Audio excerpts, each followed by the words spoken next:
It's your man Toquon, StacksTV in the place to be at the 2012 NAMM Music Convention, man. It's going down right here. Over here at the Rain Booth, I run into my man, Big Wiz. How you feeling, fam? Good, man. How You you good? doing? Oh, man, it's good to see you, man. How you doing, man? Let the people know, man, a bit about what's going on over here, the displays and everything, because I notice you always hold it down here, man, every year, man. Right. So tell the people what's going on this year, man. Well, this year, Rain has two brand new mixers, the 62 and the 61. They're both two-channel mixers. The 62 has two sound cards, so you can hook up two laptops at the same time. Two DJs can rock off the mixer together. The 61 has one sound card, so you can only hook up one laptop. The 62 has a built-in control surface for all your cue points, SP6 sample drops, your loops, scrolling, loading, pretty much everything you need to run Scratch Live without having to go to your laptop. Right. The 61 doesn't have the built-in controls.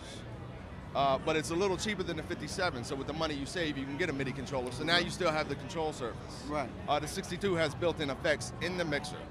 They also let you route the DJ software effects from Scratch Live through the mixer post-fader instead of pre-fader. So you also have an effects loop, so you can run outboard effects like a chord chaos pad or whatever. Right. So now you have your built-in effects in the mixer, your software effects in Scratch Live, your outboard effects that you can control all from one surface. Right. The 61 doesn't have built-in effects. It does allow you to route the software effects through the mixer, and it has the effects loop. Right. So for a lot of cats that are looking to upgrade from the 57, and they look at the 61, they may think, well, it's cheaper than the 57, but it doesn't have the control surface. It doesn't have the effects. Like, why would I want it? Right. Well, like I said, with the money you save, get you a pair of dicers, whatever controls you want. Yes. And the TTM 57 has two effects built in the mixer that you can stack, but it's kind of convoluted the way it stacks. Right. The 61, while it doesn't have built-in effects, allows you to have all 6 software effects in Scratch Live stackable. So 6 effects compared to 2, and you know, you can get a MIDI control surface to have the buttons or whatever you want instead of what's on the mixer given to you. Okay. So I mean, they're both incredible mixers. They're both USB 2. Man, there's just so much about these. Each one of the channels has its own low-pass, high-pass filter knob. Wow, okay. Both of the new mixers also have a special section, the USB aux channel, dedicated to the SP6 sample player. Right. So you no longer have to choose whether your sample player is on program 1, program 2, or on the master. And when it's on the master, you only hear full volume in the middle. And when you go over here, it dips a little bit. So now it's on its own channel. You don't have to worry about it. Wow. On the 62, that channel also has a low-pass, high-pass filter, and you can route it through the effects system. Right. So on the 61, you don't have the filter on it, but you can still route it through the effects system. So both of these mixers are really well thought out. The buttons are really nice. It's a big improvement over the 68 buttons. Right. And the effects engine is so much more powerful now. They revoice a lot of the effects, so they sound a little better. And if you go into your setup screen now in Scratch Live, and your hardware tab, there's another tab that says effects. Right. And you can open that up, and it gives you a lot more control. You can choose 4 different filter types for the built-in filter, 2 different flanger types, 4 different echo types, and you can even change the way the filters work, the filter knobs on each channel. You can, you know, switch between like negative and positive feedback on those, and anywhere in between. So it's. Well, tell me, I mean, you're gonna want it. I mean, you've been in the game, been doing this, man, for a while, right? Oh yeah. And not only are you rocking the clubs, you know, you're doing this, and it's good for all the DJs. Tell me, what kind of advantage do you have with this, man, when you do your live performance, when you're out there rocking with the groups and performing with ASAP, or whatever you're doing, man? How is this an advantage for when you adding it to your stage show?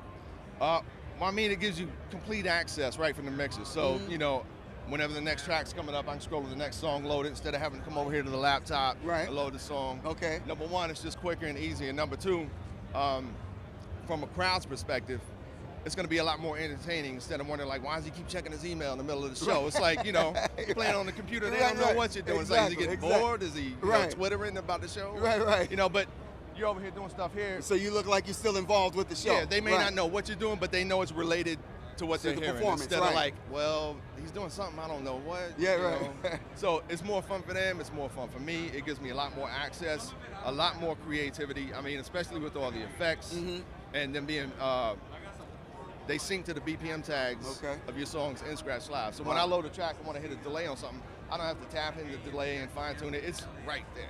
Already, huh? Right there. And I mean, the features are the features, but what's really big for me is I like to think outside the box a lot. Like, I don't think like, okay, this is what this does, that's all it can ever do. I think, well, if that does that, that kind of simulates that. But when I turn this on, that makes this act like this, and the combination of that causes this to do something it's not supposed to do, but all three of them together, you know? Right. So you got to think outside the box. Like, for instance, the echo, the built-in echo on here. Okay.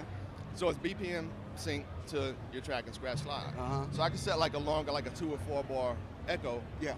play my track, and there's a hold echo that will play forever until you stop it or turn it down. Right, right. So set it to where it just won't stop echoing, get that 2-4 bar loop, take the track off, let the echo run. Okay. Now I'm treating it like a sample or a loop. Now I Wow. can mix another song on top of it, drop an acapella on it. Now I'm mixing like 3 sources together just on 1 or 2 decks. Right, right. So if you only think of it as an echo, you're not gonna think, well, it does this, and that's kind of what basically a loop is. I can use it as a loop sample. Right. So, but there's a lot of things like that. If you really understand the mixer and what all it can do, you can kind of connect the dots and see how far you can go with it. But Word. really, it's like your own creativity is your own limit. Man, listen, if you don't want to buy this, after all what he just gave you the whole rundown, man. The whole damn world should know how to work this by now. You know what I'm saying? We out here doing it live and direct at the NAMM Convention 2012. Your man Toquon, StacksTV, man. Tell them what's coming up next for you, man, before we get out of here, man. Well, after the NAMM show, I'm home for like a day, and then I'm out to San Fran to do some more work with A$AP Rock. Okay. He just finished up the lyrics for his new albums. I'm going to lay down the final cuts. My man Rob Sonic, who's also in Hail Mary Malin, which is a group of myself, A$AP Rock, and Rob Sonic that's out on Rhyme Sayers. Word. Rob's finishing up his new solo album, so I'm going to be finishing the cuts on that. A$AP has also been, well, we've all been touring and working with Kimya Dawson. Yeah. If anybody's not familiar with Kimya Dawson, if you've seen the movie Juno, most of those songs are hers. She's like a singer-songwriter from the Moldy Peaches, platinum-selling artist. She's been touring with us, and her and Ace have been working on an album together as a group, which they're finishing up. Kimya just released a new album not too long ago. The group album we did, Hail Mary Malin's not even a year old. So later on this year, we're gonna have like 5 or 6 projects to be touring with. Word. And we're probably not gonna see home for like a couple of years. We're gonna be on the road just grinding. Ain't it beautiful doing what you love to do in life, man? Love it, man. I've definitely been blessed, man. Well, it's a lot of hard work, but indeed, it's a blessing. Yeah. Indeed. Well, you know, it's kind of hard work, man, that you can always appreciate at the end of the day and share the stories with your grandkids, you know what I mean? Live and direct right here, StacksTV. Thank you, my brother, for taking this time, man. Giving us the display of what's going on with the new mixer and what y'all doing, man. Wish you much success, man. Keep doing what you're doing. Peace to StacksTV, yo. There it is, y'all. We'll be back. Peace.